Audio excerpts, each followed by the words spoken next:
तर मंडळी, आजच्या दिवसाची सुरुवात होती आहे शिवजयंतीनिमित्त आमच्या सोसायटीमध्ये झालेल्या या सुंदर डेकोरेशनने।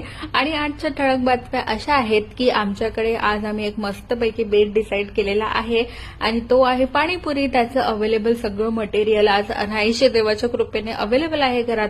खूप सारा पुदिना आहे, कोथिंबीर आहे, मिरची, त्याच्यानंतर चिंच, लागणारं सगळं काही मटेरियल आहे। त्याच्यामुळे मस्तपैकी पाणीपुरीचं पाणी रेडी आहे।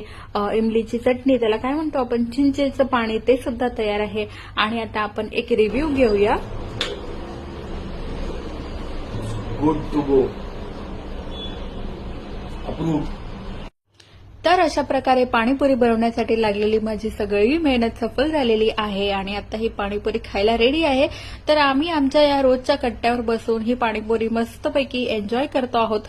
तुम्ही सुद्धा आजच्या दिवसामध्ये काय केलं कमेंटमध्ये नक्की सांगा। Bye bye.